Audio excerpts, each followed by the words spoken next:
Hello, and welcome to episode 93 of Retro Encounter, the RPG fan podcast where sometimes we'll go off the beaten track a little bit, sometimes we'll give you game journals, who knows. And this episode is kind of a special one. It's alongside our game journals, we've been doing a sort of mini-series across the last year. So, about a year ago, we had the SNES episode, last September we had the Dreamcast episode, and this is part 3 of our little mini-series where we're going to talk about GameCube RPGs. I'm your host, Alana Hagues, Diving Falcons on the boards, and I'm joined by two big Nintendo, big GameCube fans from the site. First of all, it's the wonderful Steph Sybydlo. Hello. And secondly is Keegan Lee. What's up, everybody?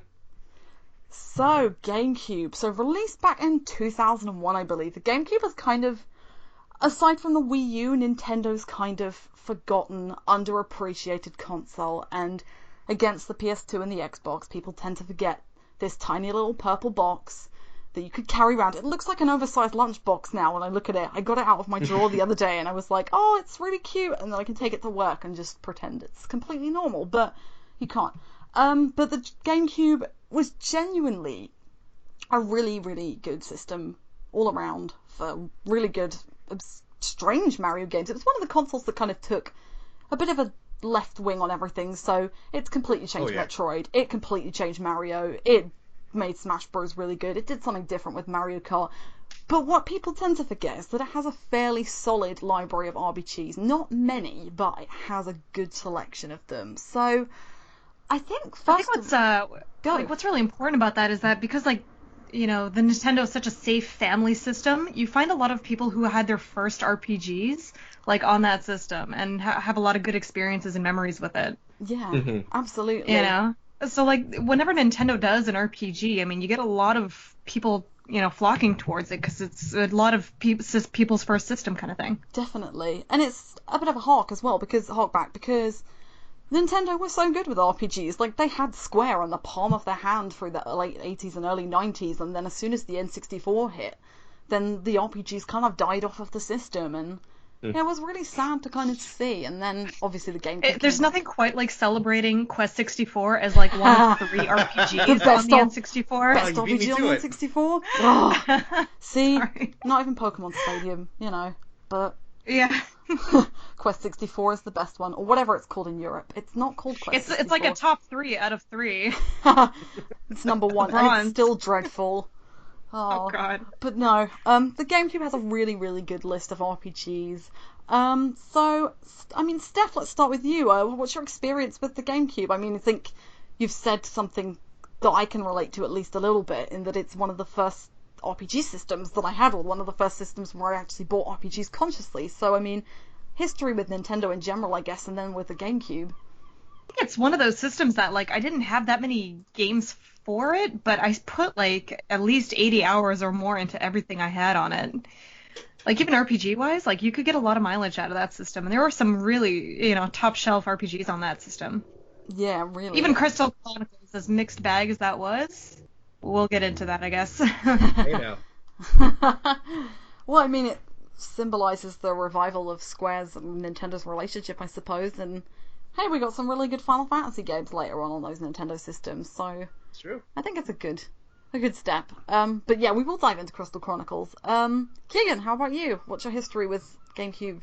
The GameCube for me, I want to say, was my first actual, like, personal console. Because I have an older sister, and growing up, it was usually her console. She had the original Nintendo, she had the Genesis, but when it came around to the GameCube, that was finally my first one. So I got to pick the games, I got to see everything, and just from there, it's so many memories that have come from it, like Crystal Chronicles, even though, like some people have said, it's a mixed bag, just are always cherished memories to me, and I could talk hours and hours about all the fun I've had with them. Which I will. Okay, so, like, how are we breaking this down? Well, I'm going to talk about all of the maybe, like, 30 RPGs maybe released on that system. Well, I mean, we're going to go through... There are some more famous ones than others, and I've kind of selected 6 really good ones, but I think we'll bring up a couple of ones that we're not going to speak about, and I will sacrifice one of these right now, because anyone who listened to Dreamcast Encounter, and anybody who knows me, knows that I love Skies of Arcadia, and the most accessible version of that, if you can't get hold of it, well, I mean, the Dreamcast and the Dreamcast copy of the game are a bit harder to find, but you can get a GameCube copy called Skies of Arcadia Legend, which is a slightly watered down, graphically and musically ported version, but it does include about 10 or 15 more discoveries. It includes the whole bounty system where you get like 6 or 7 extremely hard boss fights out of it. That wasn't in the original? No, the bounty system wasn't. So a couple of the fights were, so like the Baltor and the Gordo one, which was storyline based, but the bounties were not. I mean, you could get ranks, so you know how Vice the Legend and Vice the Terrible, Vice the Average, they're all there, but that's slightly different. I can't remember all of the 20 average in between. is my new name now. Oh, but yeah, so that was new, and also I believe, well, obviously they removed the Pinter minigame and stuff. Yeah, I think that was really the biggest inclusion into it, was the bounties, and also no, if you got a certain pirate rank, got about 95% of the chests, got every discovery, you would get a secret boss battle with a certain Armada member. Oh. So, I'm not going to spoil it, but it's kind of hard to do because you have to do... Oh, yeah, there's another side quest as well. So, you have to finish all the side quests as well. One of them's with Pastel and the Doctor, where you have to feed the big Hamachu fish thing, bird. But he's cute. But no, this is kind of... I know, I'm like, I'm conscious of time for Skies of Arcadia, but... Hey, I love this game, buy it. If you have a GameCube, if you can get hold of it, buy it. It's going to get ported. I hated the fact, I was going to say, I hated the fact that they teased like an HD version of the game or some sort of remastering. Nothing happened. Nope. Nothing. They're going to do it. They better do it.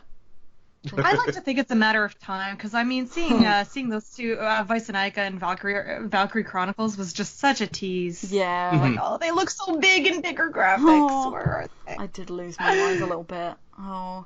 But yeah, another Dreamcast RPG that came along was Phantasy Star, episode 1 and 2, I believe. I didn't play these personally. I played the Dreamcast version, and again, we brought this up in Dreamcast Encounter because everyone recognises Phantasy Star Online as the kind of big breakthrough in online console gaming.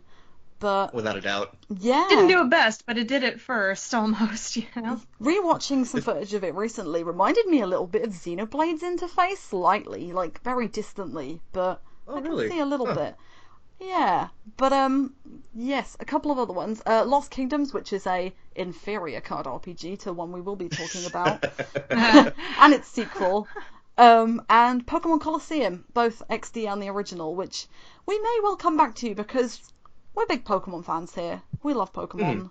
And there were some unique and interesting games, but I don't know if there's any other ones that I've missed out other than those 4 or 5, really, but I think we're going to get on with the big hitters now, and if I would go to Steph, because I believe me and you have been on an episode for this series before, or 2 episodes, which you graciously hosted, and I think the biggest GameCube RPG that everybody knows, and it's the kind of premiere, kind of, everyone thinks of this series and goes, oh, Tales of Symphonia, that's the one I played. Yay. Yeah, so go ahead.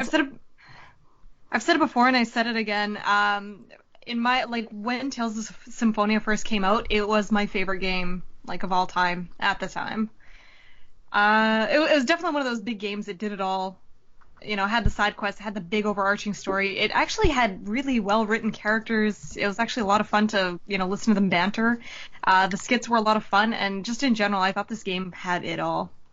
I am a big Tales fan. Symphonia was my first game in the series. I agree with you. I played this game 8 times on the GameCube. Yeah. I was starved of RPGs, and I just kind of got obsessed. It was the first RPG that I could share with other people, so I built up a really nice group of friends, and we all had a GameCube, and I just went, oh, you should play this game. It's like 80 hours long, and play it. And they kind of dug into it, and I remember it really fondly. I remember I had some issues with some other characters, but as I've got older, I've kind of really grown to love them, and they are really well written. I don't think... I always have issues with Regal having some sort of, like, scandalous affair with what looks like a very young girl.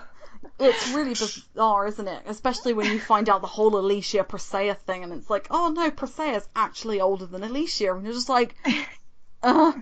It's like the I have a lot more questions about that guy than I really want answered. Regal also carries on the tradition of Tales of Midriff, so you it's gracious. But there are some really, really solid characters in that game. I remember being kind of blown away by the combat at the time, like 3D action RPG battles, like holy cow, that's pretty good. It's also really funny. Like, they actually got together a pretty great cast of voice acting superstars for that game, too. Yeah. And so it's one of those cases where it's like, even though early voice acting in gaming was not good, this game blew it away. I think so. Like, one thing I like, too, is a lot of the dialogue wasn't terribly exaggerated or too hammy. They talk a lot, and they talk kind of plainly, so it's just, you hear a lot, but it's not very cheesy, at least. Even when it is, they have fun with it. You mean? Like, Lloyd calls Colette a dork a bunch of times, and what's her name? Heather Hogan just sounds really, really cute. Yeah, See, Colette was a character I didn't like initially, and then over the... I still don't like her. Oh, really? I've grown to like her quite a lot, actually. I think she just reminds me of me, like, not being kidnapped all the time, but kind of like, oh no, I'm just carrying this thing over to you, and then I fall over because I'm just clumsy. But I just feel like half of her problems would have been avoided if she spoke up in the first place, and I always hate that kind of trope in games, where it's like, I don't want to burden people. Yeah. No, that's a bit of a burden. It's like, oh no, foreshadowing, but... Yeah. Yeah, it is a bit of a trope, and I think Tales is guilty of that. Anyway, maybe less so. I mean, some of the newer stuff's been good, but I think... The game really worked a nice style, too. Like, the homes were really detailed, the locations were all very unique and looked really nice, and flying around on the stupid birds and exploring two worlds was really cool. Yeah, really. I think, going back, because obviously it was ported to PS3 with all the PS2 editions, excuse the hammy translation and localization at times, because they made some really bad text errors in those. They did manage to bring back all the voice actors, though, didn't they, for the Hagues, so... No, they changed Lloyd's voice. I remember that much. Oh! I don't know who else got changed. I know between the sequel and the original, they definitely did. I was gonna say, yeah, the sequel really botched it. They really should have forked over the extra pesos for that, because it just sounded so jarring. On top of being a worse game, you had different voice actors, and you're just kind of looking at it funny the whole time. Just spoil everything. Yeah. And then you got the two originals, Marta and Emil, who you just don't even want to hear talk at all. No, I remember buying that day one and being so disappointed. I couldn't even get through about 5 hours of it. I was like, oh, really? But, I mean, Keegan, I know you're a big Tales of Symphonia fan as well. I mean, what did you think of it, or what kind of sticks out for you? Something I wanted to ask you guys. Did you ever play the multiplayer style where each person controlled a different character on the battlefield? Did not. How was it? Yeah. That's how... Sorry. I did, yeah. I had a friend who would, usually I'd have one person play Genus and I would be Lloyd or Zelos and just go out and hack people. So yeah, I think it was okay. It worked. That's how me and my friends played it. And of course, I'm sure if I tried doing it now, older, I probably wouldn't have as much fun. But as a 10, 11, 12-year-old boy with 3 of his friends and we're all playing the same RPG game together, it was a magical thing. We each had our own characters. I was Lloyd and Regis whenever we'd switch off. And that, to me, increased the game even more. I played it again on the PS3, and of course I still loved it. But it was just missing that camaraderie that I had with my friends of experiencing this story together for the first time. It is a fact that any game goes up a full letter grade if you play it with your friends. And I think the game that really, really works with that is Final Fantasy Crystal Chronicles. Yeah, I was going to say, this is going to be a constant theme in my stories of playing these games with my friends. That's really nice, because then you look back, there's not many multiplayer RPGs. I mean, before that, like, when was the last time you sat down in front of a console and played an RPG with friends? Probably Secret of Mana? I don't really know. Yeah. Like, otherwise you'd just have 3 people sitting there watching a film with you, like, oh wow, you're doing, like, you're pressing the wrong button. And then, but then this time you have people playing with you. I mean, going back to the voice actors, I think Tales of Symphonia was probably the first video game that I actually paid attention to the voice acting. Metal Gear Solid aside, but I was too young to understand what was going on in those games. But yeah, I think it was like the first time, because you had Cam Clarke, speaking of Metal Gear Solid voice actors, who'd been in Grandia 2, who'd been in The Lion King, who sings Simba in The Lion King, and I was like, oh my god, like... Does he? Yeah, he does. I thought that was Matthew Broderick. Oh, I think in the second one, maybe. He may be in the Lion King 2. But, oh my god, yeah. yeah, he's definitely Simba in Kingdom Hearts, though, which is always okay. fun. Yeah, it was really the first game that I really appreciated voice acting, and probably lore as well. I mean, Tales of Symphonia has a lot of in-game lore to go with it, and it made me go out and seek Tales of Phantasia to really understand the whole world and understand the backstory behind Silverart and Tetheart. Well, no, it's the other way around, isn't it? Because, yes, it's the other way around, because Fantasia is the sequel. This is a prequel. But Oh yeah, that's right. I forgot about that. yeah, but it really made me want to go and find out like what happened before, afterwards even, and it was just a really cool concept, and it was really the first RPG that made me go and look at the series and everything and just get invested in characters that I'd never played games for. But I really, really like Symphonia. I think now I've played more Tales games, it probably wouldn't even come in my top 5, sadly, but Really? I've got a lot of fond memories. Yeah, I'm a controversial Tales fan, so it's fine. And I hate Tales of Graces, so there you go. Boo. It's fun. It's fun, but I hate everything else. Oh yeah. I love the gameplay. I love nothing else about it. Exactly. By love, I mean love, but I mean everything else is just what in the hell. Yeah, really. But no, I think... like the 3-note music catacomb dungeon. I know exactly what one you mean. Yeah. Nightmare fuel. But yeah, I think Tales of Symphonia. I know Destiny was your first one that came out in America, but I think most people probably picked up Symphonia first, and I think it holds a really, without a doubt, really high. Yeah, and you hear a lot of people always talk fondly about Symphonia because that was their first. It's really, really special, and I love it. But one I'm less familiar about, and one that we've already brought up a couple of times. I mean, you'd think it was Final Fantasy podcast because, you know. But Crystal Chronicles. I did play a bit of Crystal Chronicles, and I remember it was one of the games that I bought the link cable for the GameCube to the GBA. All like 3 games that used it. Like Four Swords Adventure as well, which I forgot to add Yeah. to the list. But Keegan, I know you're a big fan of Crystal Chronicles, and please fire away and tell us about it. And Oh, all right. So I know that a lot of people view Crystal Chronicles with a mixed bag, but again, goes up a letter grade because of all the fun times I had with my friends back in the day. But just, I think I actually played this one before Symphonia, so when it came to like an action RPG, this was like the first time being, oh, I don't have to stand there like Final Fantasy IX and just get hit before I can do my moves. I can run at them and attack them. And that blew my childhood mind.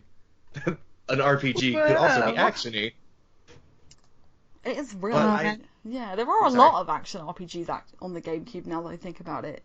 I think it is the first console where I came across it as popular as it is now. I mean, you had Tales of the Star Ocean, but this was kind of the console. It was like 3D action in a battlefield. I had say, really though- fond memories for Crystal Chronicles just because I played with my brother. We played it for like a week solid and straight. After that, we didn't really touch it just because we completely burnt out on it, but we had so much fun in the meanwhile. I will say, though, I think that the whole link cable to the GBA thing was a little bit of a mistake. Like, I feel like they could have accomplished what they needed to with just GameCube controllers. Yeah. Yeah, I think so. It It basically made like too many layers to just play it, and going between the 2 screens was just not much fun. Exactly. And Especially if since you it have wasn't your even friend- backlit at the time. It's just oof. Yeah, and if you have your friends, they need to have their own Game Boy Advances, and they need to have their own link cables so they can play the game. Yeah. It made it hard to get groups together. Yeah. Yeah, really. They were really hard to get hold of here as well, like link cables. I think we managed to get hold of 1, maybe 2. I think I had 2 because I used to play Four Swords Adventure with a friend, so... Yeah. I don't really have much first-hand experience with Crystal Chronicles other than playing it for a little bit, but there are 4 races, aren't there? And they're obviously specialising in different types of things, so There's the Clavats Lities. Is that how you say it? Or Lilties? I think it's Lilities. Lilities. That's how I remember it. Yeah, the Silkies and the Yukis, I think. But I remember liking it visually. I actually really like the art style. Having a little quick look around before the podcast started recording, it's really cutesy.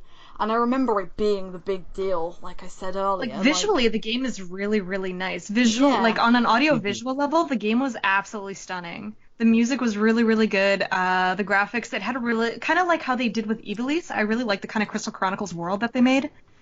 You know, it's kind of got a very folksy fairy tale kind of look to it, and it really, really worked. Yeah. It was gorgeous. It is gorgeous. Is it the same artist, or...? No. No, they got a different one for that one, but, yeah, still good. And then I like how they kind of expanded on that in front, Crystal Chronicles... Oh, crap, it's that Wii game. Was it the My Life as a King? No. Crap. Anyways, yeah, it's like, but like it actually kind of takes them from that kind of cutesy setting into a more, to slightly more in the future. Ah, crap, tip of my tongue. What's it called? Go. It had like a really rock and roll, like, Crystal Bearers, that's it. Oh, okay. That one. Anyways, yeah, so like they actually kind of, it's kind of cool because they kind of take the setting and kind of put it a bit into the future where they have like radios and stuff. Mm. Oh. You know, and I think that's actually kind of cool. Yeah, like Tales of Symphonia didn't really push the envelope in terms of like how different Fantasia was from Symphonia, even though thousands of years had passed. So I like that this one actually kind of made a few steps to doing that. And the Crystal Chronicles world is really, really interesting. And, you know, same thing, I kind of wish they'd bring back Ivalice as well. Mm-hmm. Yeah. Because they're really good at making these worlds and then just saying, okay, next world. Yeah, pretty much. Although Ivalice is coming back in 14, so you know. In some way. Ivalice is coming back in 14, yeah. The writers are writing a raid for it, or a raid scenario. So, at some point, you'll see. Oh, that's exciting. It is exciting.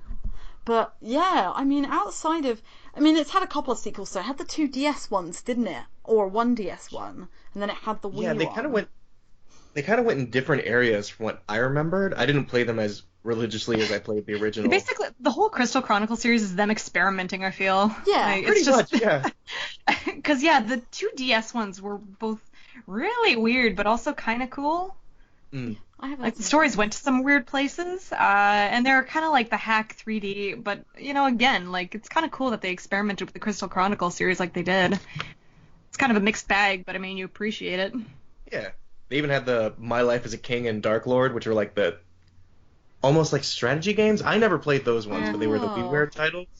That was another one where I played it for like 2 days straight and then just got immediately burnt out. But it was like, you know, like I already clocked like 20 hours. It's like, oh, okay. Definitely. My day is lost.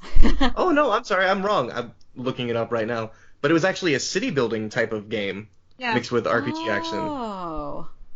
Yeah, so it's actually pretty interesting, and I don't know, I actually really love when Final Fantasy games do spin-offs.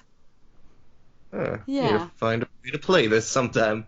But I really do bring back Crystal Chronicles, because, yeah, that whole multiplayer element just cannot be denied. And having a co-op game, like, I'm so sad that a lot of it's just kind of online cell phone stuff. Definitely. Because, yeah, we really need a good co-op game to happen again. Yeah, the co-op RPG has kind of died out a little bit, I think, and Crystal Chronicles is an example that it can work if done properly. I mean, GameCube. If they find Crystal Chronicles, it would be the best, like hands down. You would have so much fun with that. It would be a great party RPG kind of thing. Yeah. Because they had a really cool spell casting system where you could like link up the circles and cast like Fire Aga or whatever. Yeah. It was so cool. Aww. Yeah, so like the one where you had to guide the caravan. I feel like I remember that quite significantly. I might be making a little bit. Yeah, it's like the first level, isn't it? Or one of the first areas. I remember hating that bit a little bit, but... Yeah, the big thing was carrying that crystal around that one of the players always had to keep the miasma away. Oh, God. Yeah. See, it's when you do stuff like that and you don't have a full party of people, you just get mad. I mean, so yeah, like just a few frustrating like design decisions like that can really throw the whole thing off. Yeah. Yeah. They made it easy on single player because you actually had a Moogle that would carry it for you the entire time. But if it was like a party of two, You're gonna Yeah, lose a then- friend because you're forcing them to carry crystals. Oh. But no, I think it's a good experiment, and it was a shame that there were no other Final Fantasy RPGs out on the system, because Nintendo and Square have kind of brought it back, and they've got some solid, but they've never really reached the same heights. I mean, look at Final Fantasy IV the After Years as episodic on the Wii, and be like, oh really? Why did that need to exist and stuff? But it was a nice thing. It was kind of, everyone lost it because it was like, oh yes, Square and Final Fantasy and stuff, and at least it was Tactics Advance. Final Fantasy Tactics Advance came out of that, so that's not a bad thing. But, Okay, I really like Tactics Advance. Almost more than I like the original Tactics, but I was younger when I played both of them. And Advance was way more accessible to my developing brain than the original Tactics. Really? Even with the laws? For some reason, every time, and I kind of need to go back and play it now that I'm in my 20s, but I've never been able to get far in Final Fantasy Tactics. Like, I'm talking like I've only been able to beat the first mission, and that's it. Oh, wow. This is why we only talk about certain things on podcasts where nobody else can weigh in. Exactly. I'll wait for the fallout later, okay? Oh. But no, I feel that. I get that, actually. Yeah. So it's just I think Crystal Chronicles as a series has kind of stopped a little bit. I mean, the last reference I remember was in the rhythm games, the theater rhythm games, where they had some of the music, and that was really cool. But yeah, it doesn't seem to have gone much further than, I don't think we've had a game since the Wii, or maybe the 3DS might have had one. Someone will correct me on that. But yeah, it's a shame it's died out, and it was a good, worthy experiment, and it's an example that the GameCube, I've kind of paired them. So like, you've got multiplayer RPGs, and now, incidentally, I'm going on to some slightly more obscure ones. So I bought up Lost Kingdoms earlier as a kind of card-based RPG, an inferior card-based RPG, because there is a kind of small under-loved series, I think, that kind of, I think, should be championed more on the GameCube, and that is the Baton Kaitos series, and I love these games. There's two games, I believe it's Eternal Wings and the Lost Ocean, which is the longest subtitle ever for RPG.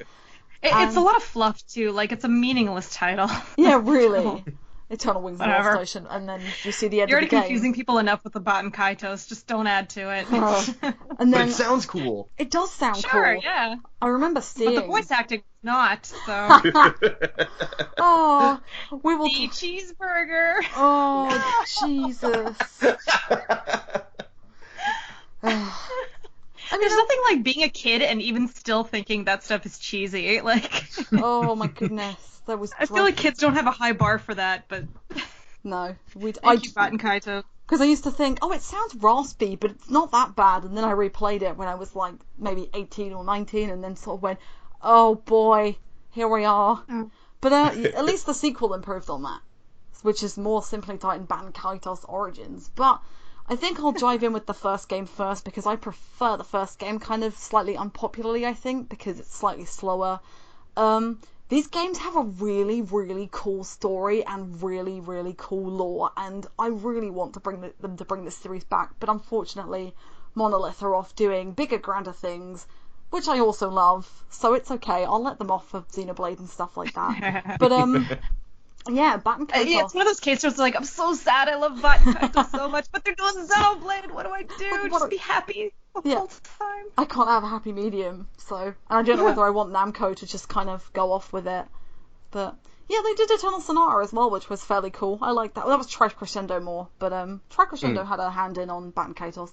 Anyway, I love the lore of these games. They're really clever. So basically, they are hundreds of years ago. There was an ocean. It got swallowed up by a giant whale. So now humans started developing angel wings or bird wings or whatever.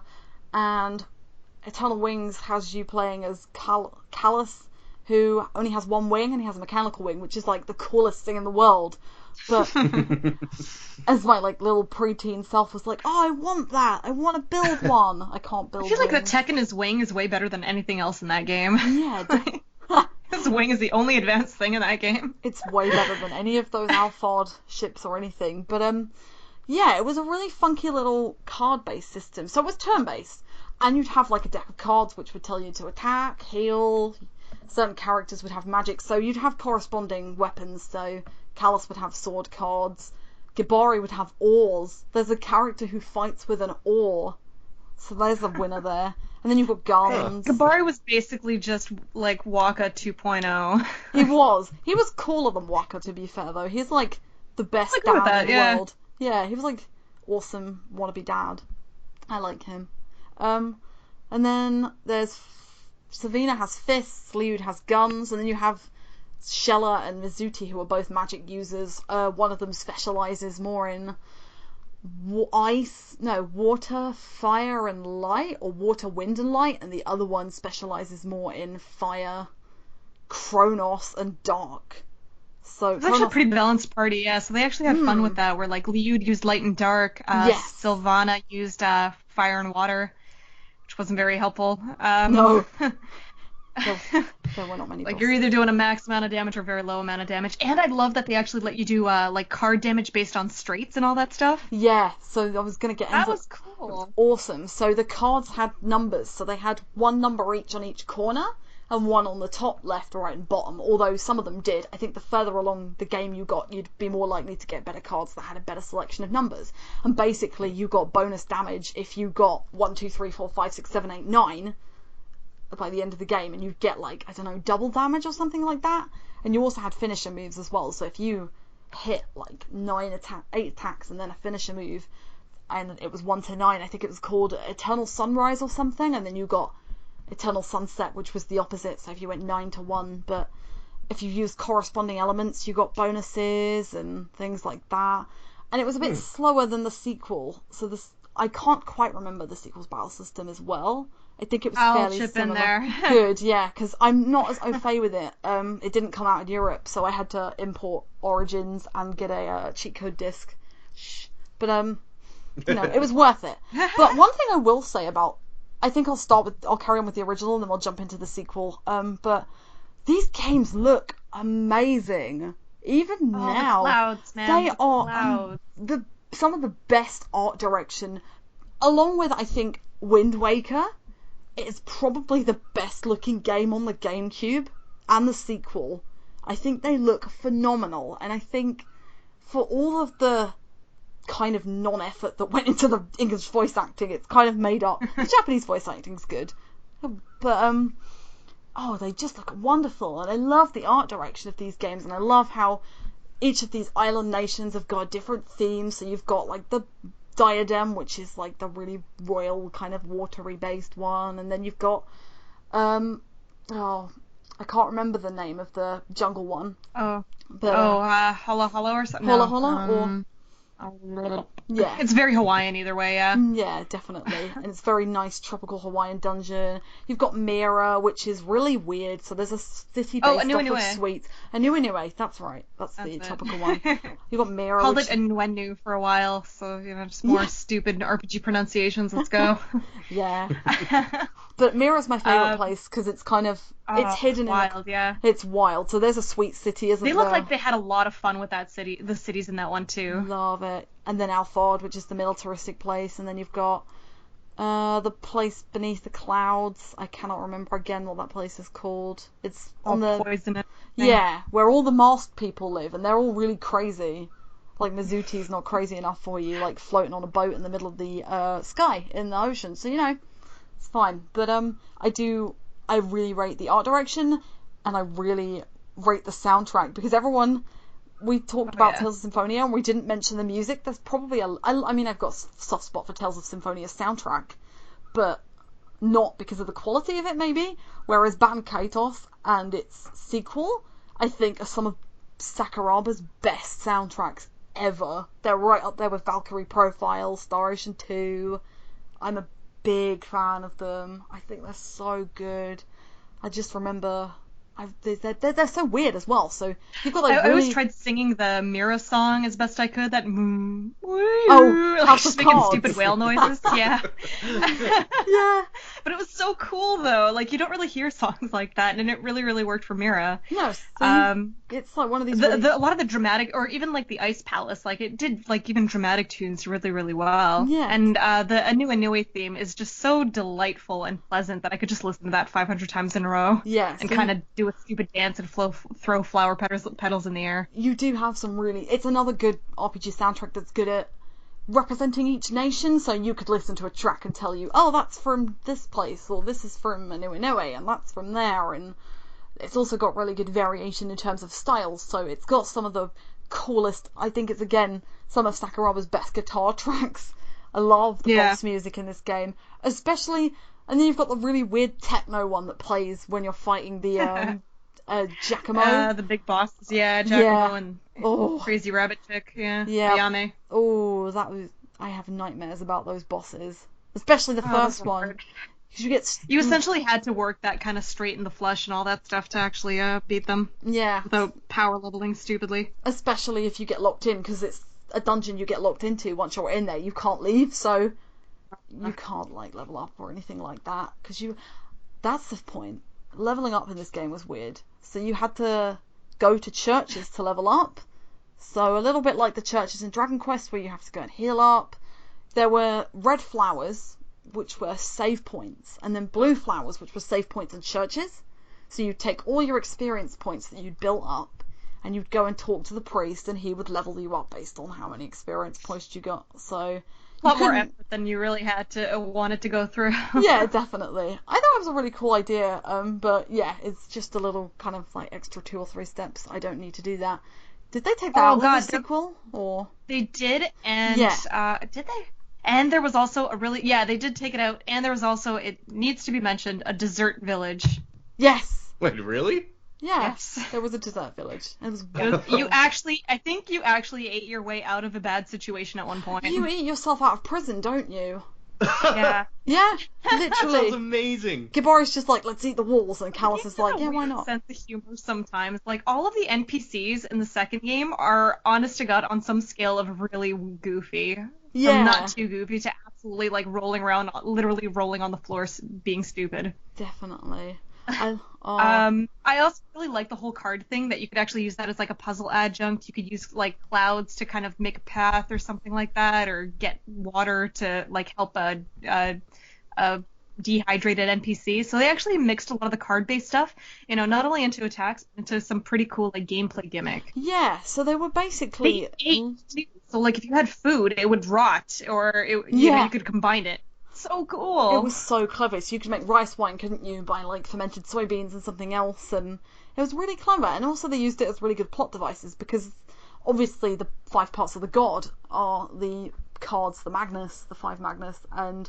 Oh yes, Archilebo, some... Oh, wow. God, you can remember. I totally remember flipping out when I first saw that spoiler of what all that is. So I was like, oh my god! But that and the whole the whole big spoiler that of course Baten Kaitos is known for about its hero is just phenomenal.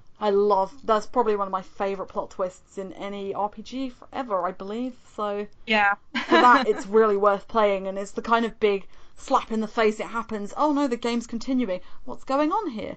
But one thing again that I also really liked about the games was the system. So you're not playing as the main character essentially. You are a spirit, and you are basically, the perspective you have is you're sitting there, or you're a spirit in the sky watching the character. So you get to name your spirit. Obviously, just name it after yourself or whatever, and quite often the characters will always refer to you and ask you questions, and you'll give advice and whatever else. But it was a really cute, cool mechanic that these games had. But, and it's cool that it would actually help you out in battle. If you kind of really jived with your spirit, then you kind of throw in better cards into the deck. Yeah. That's a cool idea.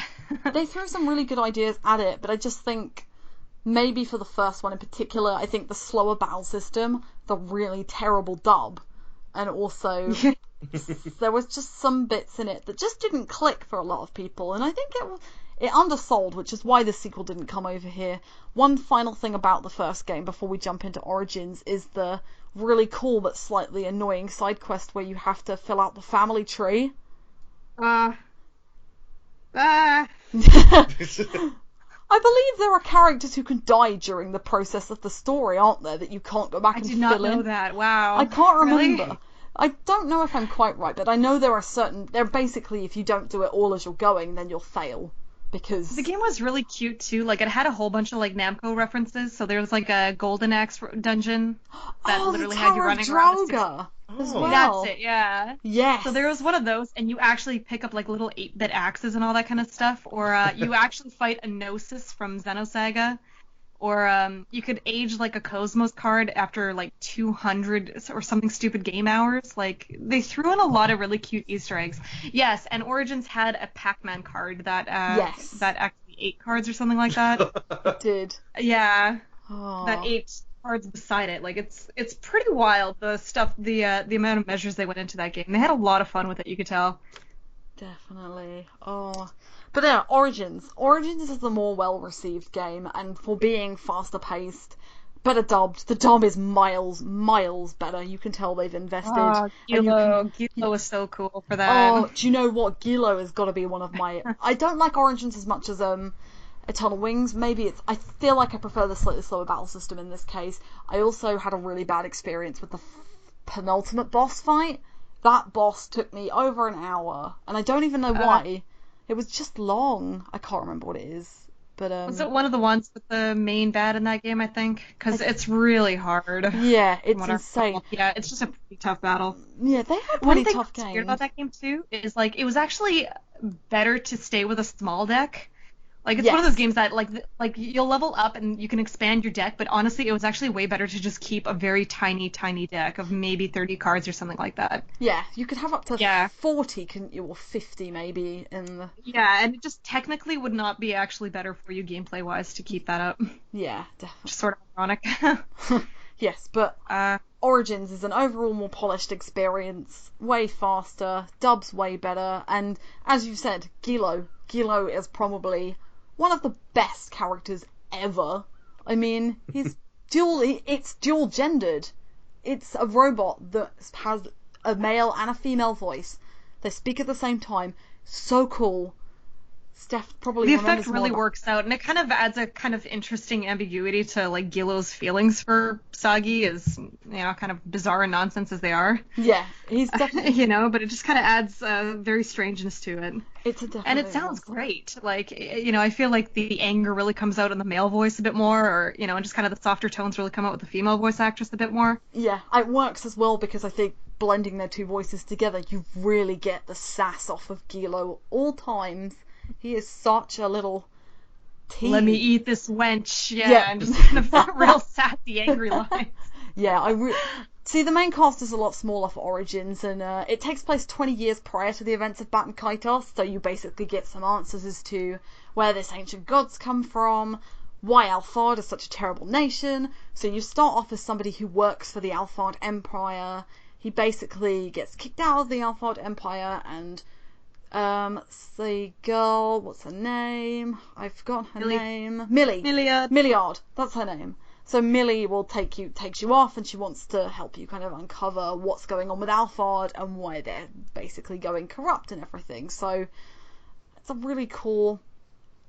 Again, it's definitely got a bit of sequelitis despite its prologue status. Yeah. So like a lot of the story beats aren't nearly as interesting, even when you're playing as the sort of Laguna Dream group. It's just but like since the battle system was a lot more polished, and a lot of the locals and the sights and sounds were just a bit more interesting. I think it's like you said, it's a bit more of a polished title, so you can enjoy it a lot more. It's nice. But yeah, a lot of it's just the same story beats where you just go into the different villages. It's like, cool, whatever. It is nice to re-explore the areas, and of course you get some new areas as well. So it is always really, really nice, and it's nice to see some of the characters that you've got in the first game in this prequel. Yeah. Because you see That's Gabari as like a 14-year-old, the King Ladakan, who's the prince at this point, I believe.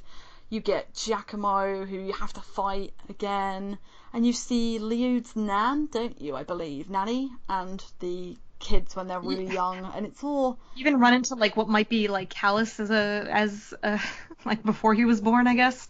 Yes. You kind of run into his dad, I guess. Definitely.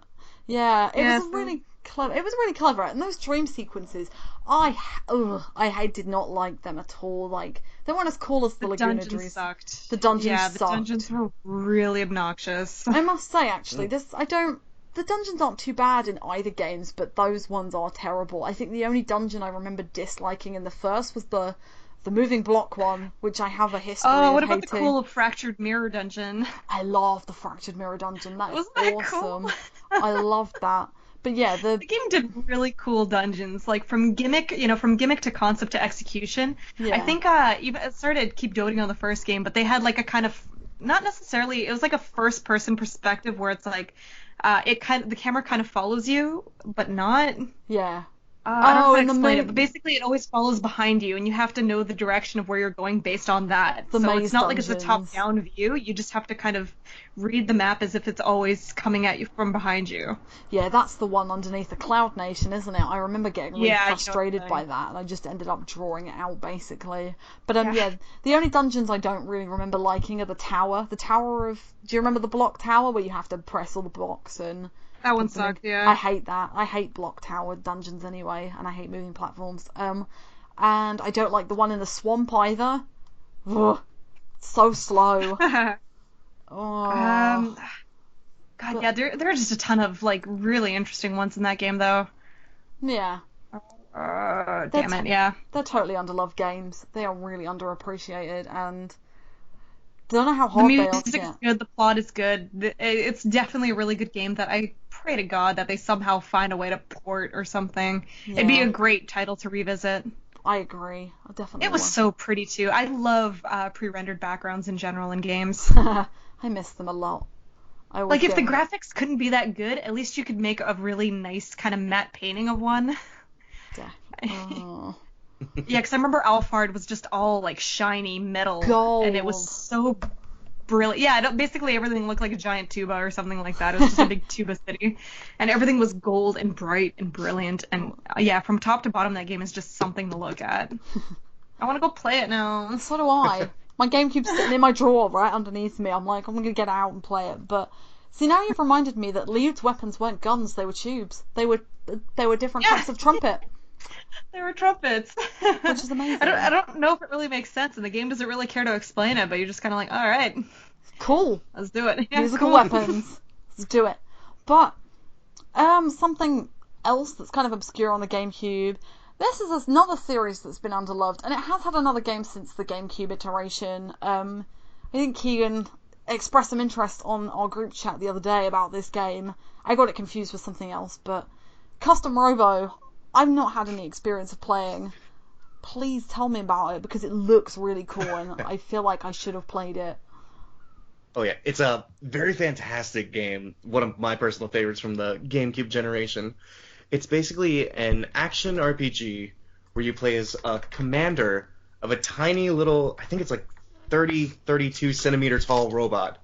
Aw. And basically you go into these little battle arenas and you just destroy other mechs. And the big level up system is through getting new pieces, kind of.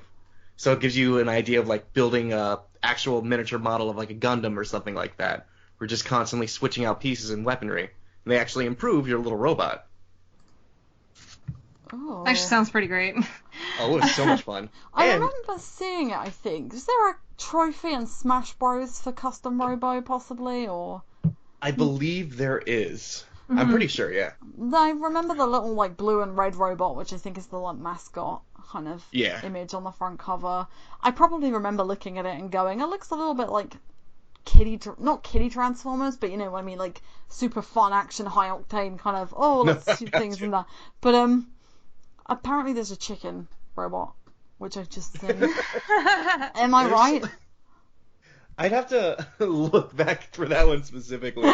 I don't remember that from my memory banks, but there were so many interesting robot designs that would come throughout the game. Like, I don't remember exactly who the artist was, but they really put love and effort into this. And I actually found out when I was researching the game earlier this week, the first Custom Robo actually came out for the Nintendo 64 in Japan back in '99. Oh, so it's a So series. I think we've beaten out Quest 64.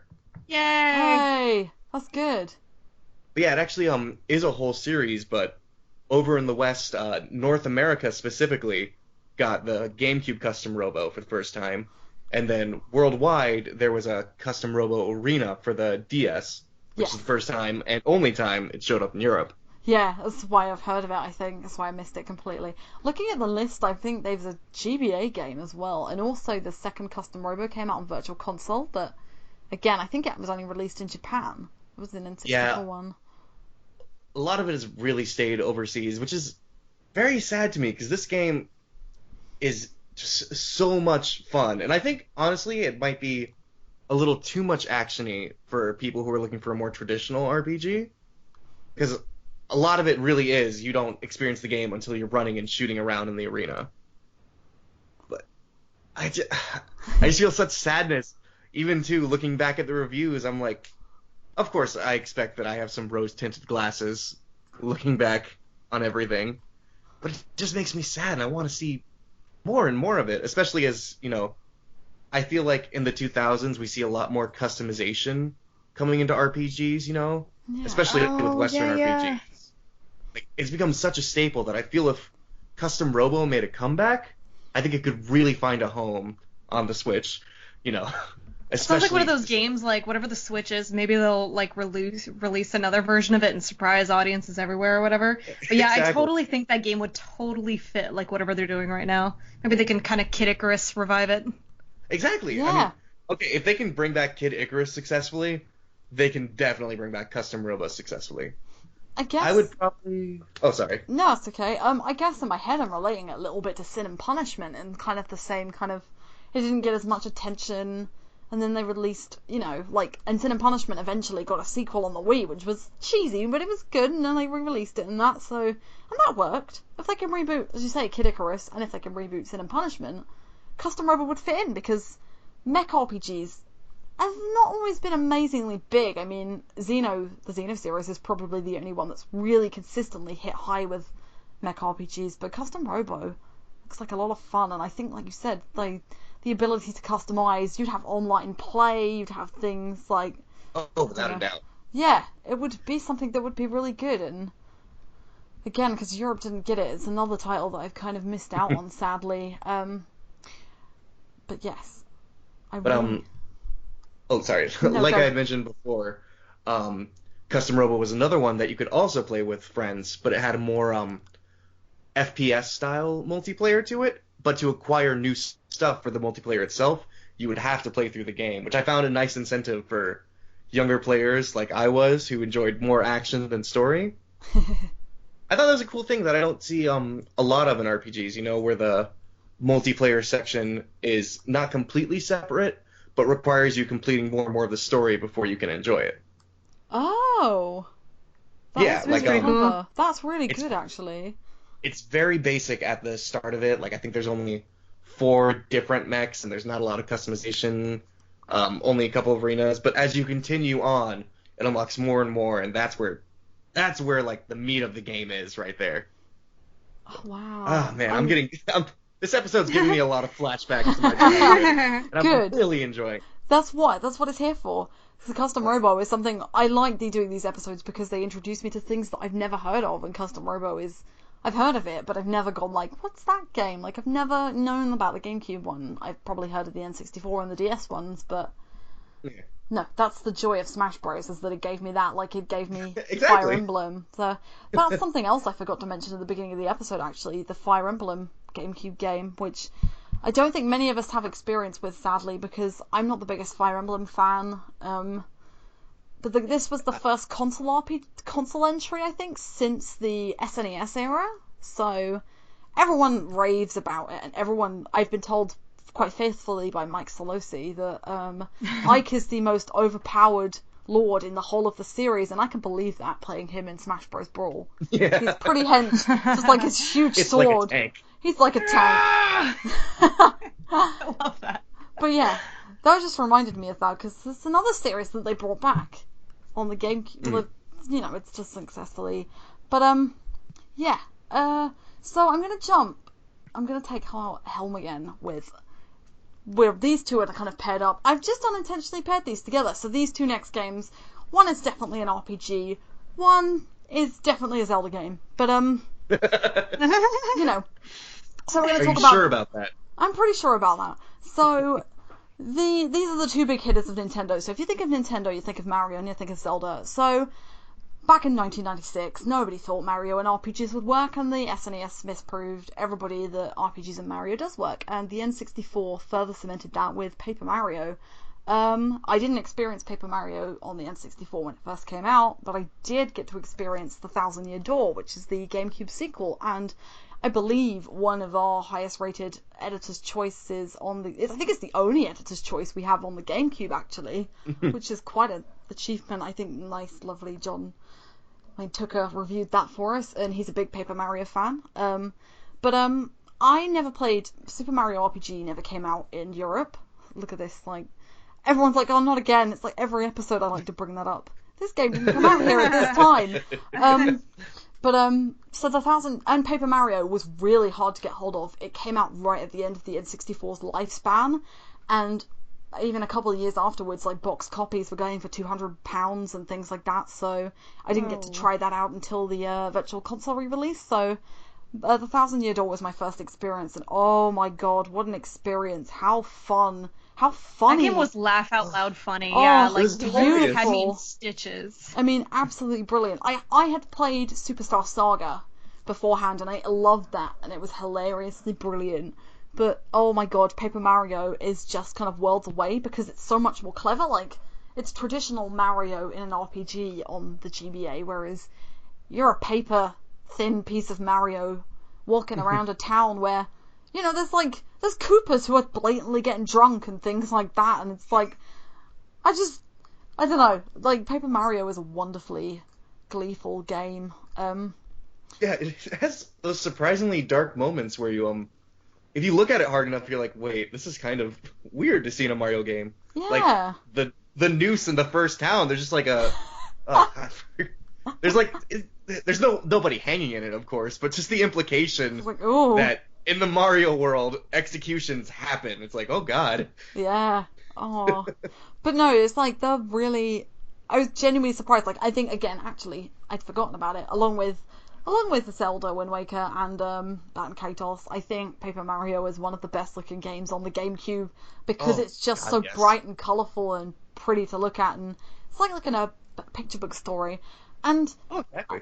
I always get really sad thinking about Paper Mario, because The Thousand Year Door was kind of the last really good solid, it was the last proper RPG one, and also the last exceptionally good one, because Super Paper Mario that came out on the Wii is the creepiest game I've ever played.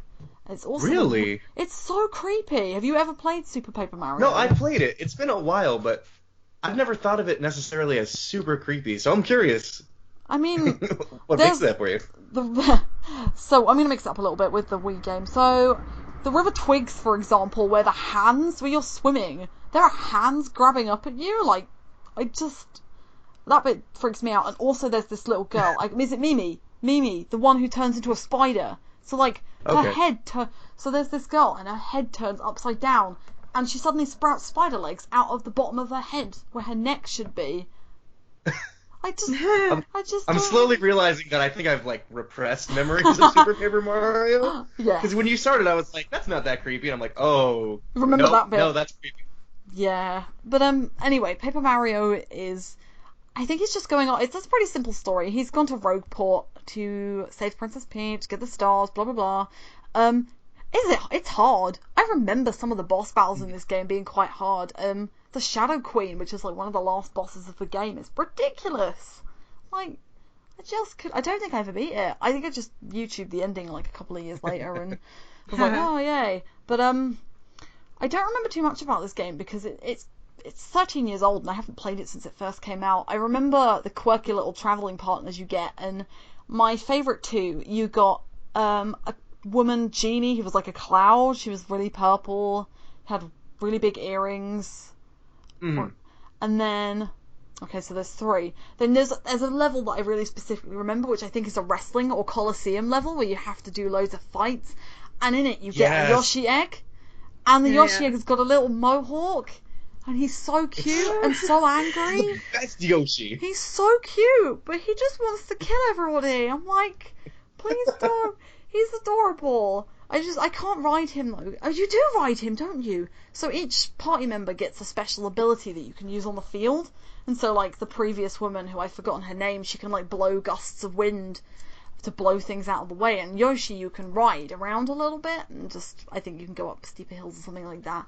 The other character who I really strongly remember is the witch lady. So there are 3 witch sisters in the creepy steeple, I believe. That might even be the N64 level. But there's another, like, haunted forest level where you have this purple witch with a pink hat. And I think she makes you sink into the ground, into the shadows, basically. And then you can come up on the other side of things. But it's a really good...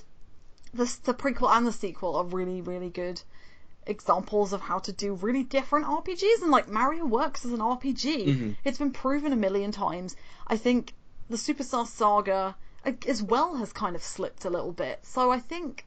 the last good one was Bowser's Inside Story, and I'm not saying that any of them are bad, but they're just kind of like dipped in quality. They have a different feel to them. Yeah, they're not the same. It's almost like they've kind of flogged the dead horse for too long, maybe. Yeah.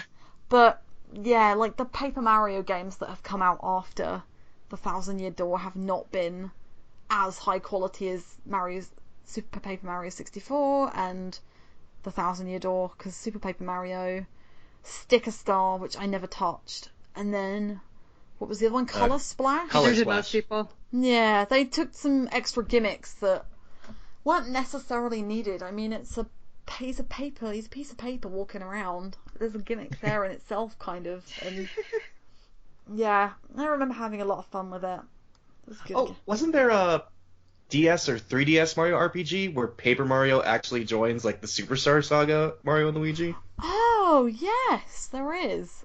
That's a newer one, right? That's I think so. It's like a vague memory to me. I don't know if I just like saw it or something. I But don't think it's that old. Yeah, I just don't really remember it too good, which again, I think kind of says to the, not quality, but just kind of memorability. yeah, Just has not been the same since. yeah, it's definitely, for me personally, I have very good ideas of like the Paper Mario story and this Thousand Year Door story, but everything after that kind of just like clumps together, you know? I have a hard time differentiating it. Yeah. Yeah, it is But- kind of indicative of the fact that the series has slipped a little bit. I cannot remember what it's called though, and it's gonna kill me, and I'm gonna look it up. So, Paper Jam. Paper yeah, Jam. that's it. Yeah, no, I completely forgot about it. I had to really think about Sticker Star as well because that wasn't great. I think the Thousand Year Door is the kind of, again, it's the end point of that series being really fantastic. They're fairly good now. Super Paper Mario is a platformer more than anything, and it's probably worth a play just to see how, like, people say that Ocarina of Time and Majora's Mask are some of the scariest Nintendo games. Go play Super Paper Mario, and tell me what you think after that, and just come I back. think I'm gonna have to play through it again now just after hearing your critique of it. Yeah, I think it's just gained legendary status among kind of like, this video game is not scary, but these are scary moments in it, you know. But, so I think we're kind of going to wean off of, we're not going to end our episode as such, but I think, as is, the GameCube and Nintendo, as I've said, are well known for Mario and Zelda, and the GameCube came with it 1.5, let's say, because Twilight Princess was shared with the Wii. But it came with one really solid Zelda game, which people scoffed at the time, and you look back on that like 12, 13 years later and go, people were not happy with Wind Waker. People were not very happy at all with it, and I just think, oh okay. Gonna fire One thing on. I forgot to mention on the Thousand Year Door one, kind of want to throw it in before we moved on. Yeah. But I loved how the battle system worked in that game. Not so much how it played, but how it literally took place on a stage with an audience cheering either Mario and his companion or the enemies. Definitely. And that is awesome. They were really, really cool. And you got scored, didn't you, based on the amount of applause you got in boss fights, especially, I remember. But I don't remember if there were normal battles as well.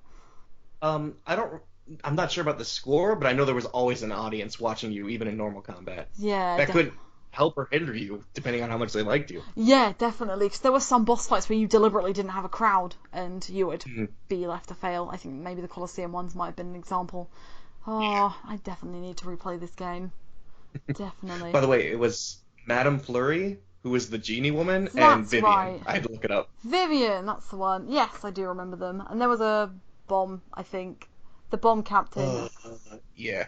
But nah, never mind. So yeah. So, as I said, we've got two of the big hitters on the GameCube, Mario and Zelda, and it wouldn't be a Nintendo podcast if we didn't bring up a Zelda game.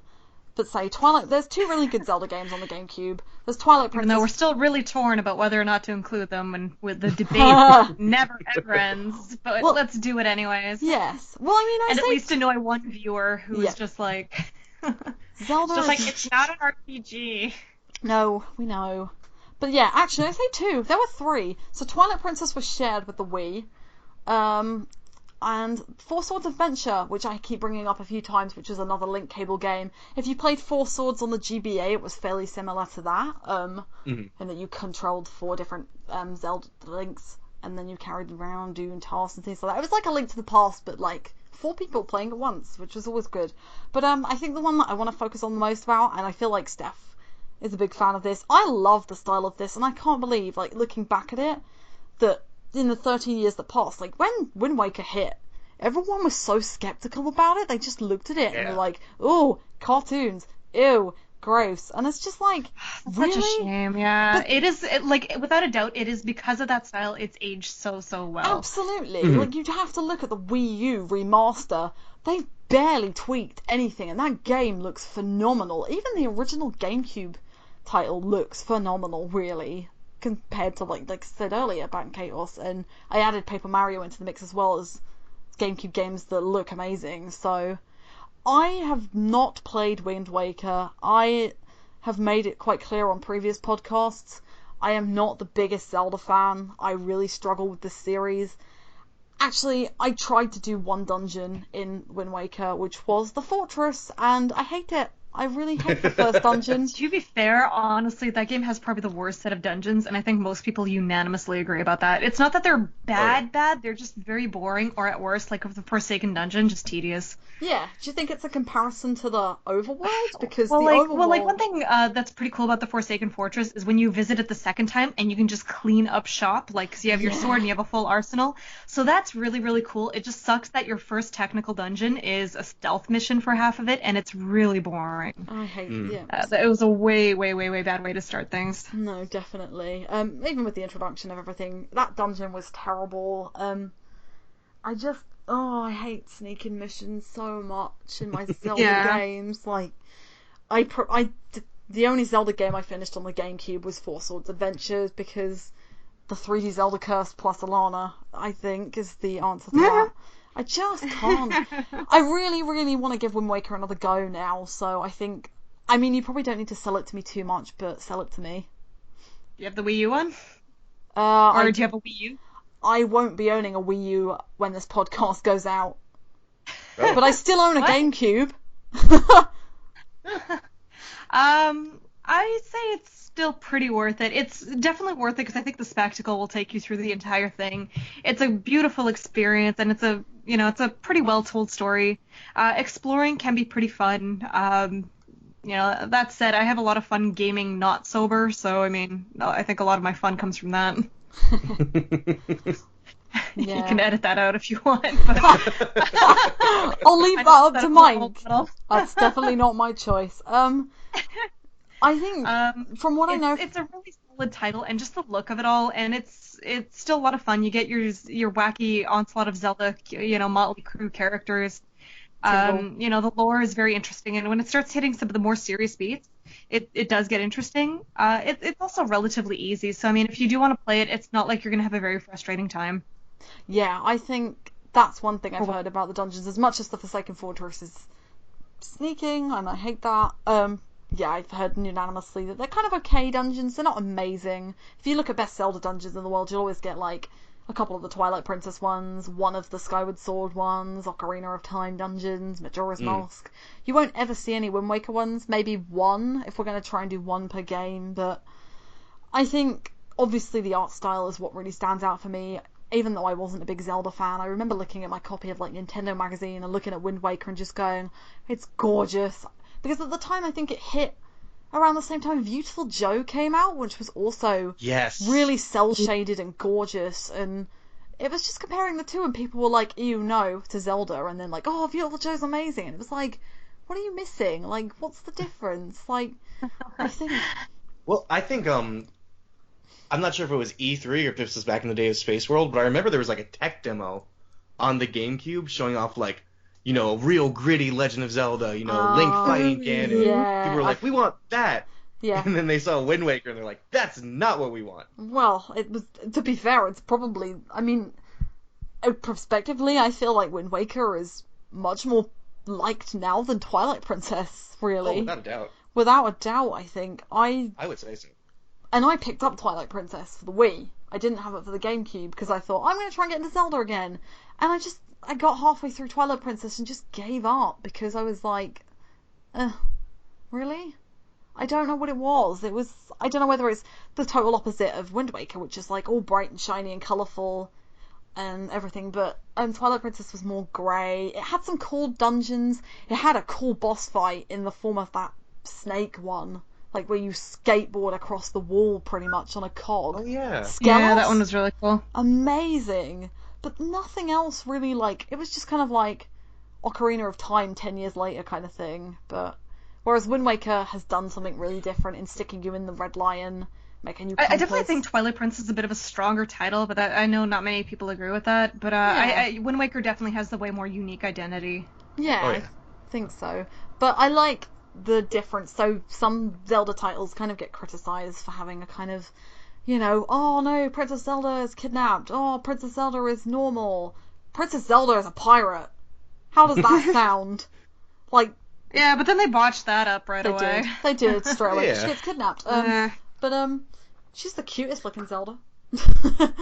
Oh, I That's agree. true. With her little nose. But I think it does some cool things. Like the Red Lion's really cool. Tingle's back. Everyone's favourite Tingle. You know. Yeah. Oh, totally. Like Green Ink Man. I mean, he's not as creepy. Oh no, he is as creepy actually. Oh, no, Now he has an that island way. full of people that kind of seem like they're forced to be there. Oh, what? I remember that's Tingle Island, and like half of them are like, "Oh, we're Tingle's family and stuff," and there's one that's like, "I want to go home." He like really doesn't want to be there, and it sets some undertones to the whole Tingle lineage. I remember Tingle's dad in Majora's Mask, who's like running the boat, the ferry, isn't he? And he's just like, Yeah. my son's off. If you take you show him a picture of Tingle, and he's just like, for goodness sake, that's my son. I don't want to see it again, kind of thing. It's like, great, good one. I also really is this one of the first games with the birds, the bird people, maybe? Yeah, the Rito. So yeah, Doritos, yeah, they're really cool as well. I think they've introduced a lot of really solid staples, like the leaf. The leaf is a cool item. Yes. I like that a lot. The Koroks, I guess, came from that one as well. Yeah, Those were really cute too. I think they were really darling. yeah, and actually, I suppose I see a lot of Wind Waker's influence in Breath of the Wild, especially in the art style. I suppose it's not as obviously cel shaded, but there's definitely something more cheerful. It kind It's of lets them have that kind of give to pull off kind of cartoony animals as well as kind of the fierce stuff like the Lionels, you know? So it's like a cross between. Whereas Wind Waker kind of had to stay kind of cartoony, where even the most fiercest enemy looked kind of silly and cartoony. Yeah, so it crosses like Skyward Sword and Wind Waker a little bit in its graphical style, and it really works. But I think, yeah, Twilight Princess is not my favourite. I might give it another shot. I like Twilight Princess just based on its atmosphere. I always thought it was like one of the best versions of Hyrule, like alive and Yes. living realized. Oh, I absolutely. liked walking through a bustling town that wasn't just NPCs ignoring you. Yeah, definitely. Midna's you know, definitely the coolest sidekick, I think, as well. Yeah, and that's something the series just hasn't really gotten quite as right ever since her, you know. So the items I find were some of the best, and in terms of like as all together, I find Twilight Princess has the strongest dungeons in the series. Really? Yeah, I heard that. I can but agree As a that. whole, I think. the Sky you know? Temple is quite popular, as is the Snow Temple, I believe. The They're Sky all, Temple like a lot is of those cool. late game ones are really, really cool. And I like how it even kind of throws a spin on some of the ones. So like it's not just a fire dungeon, it's like magnet mining and you know, just Yeah. kind of cool water segment. Yeah. So like even the forest dungeon, like it's not just forest. You kind of have a segment that's outside, and you're helping out a bunch of monkeys. So it's kind of tries to throw a few kind of nice twists to it. Mm.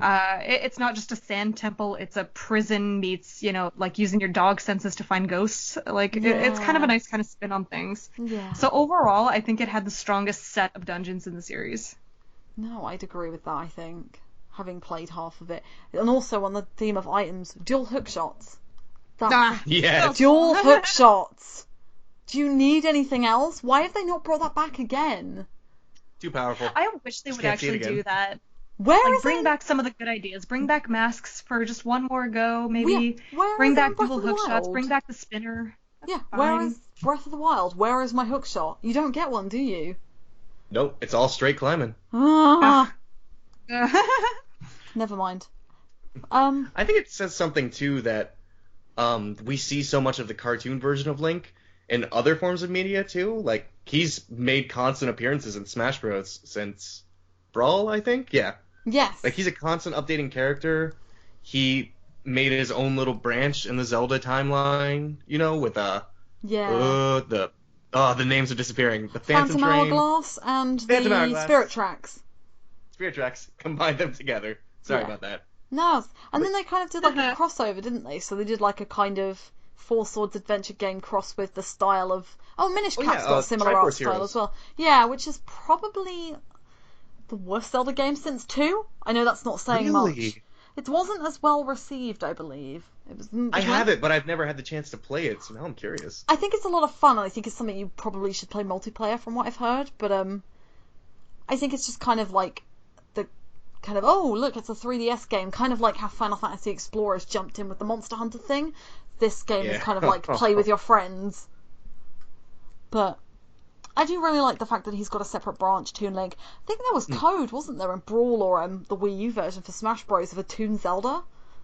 And that would have been Yes, cool. there was I think she was supposed to be like an implemented character, and I know a lot of people were thinking that she would function like Zelda did in Melee, where she could transform between Sheik and Princess Zelda, Yeah. or it'd be like a Toon Princess Zelda switching to Tetra, something along the lines like that, Yeah, that would have been really which would have been cool. awesome.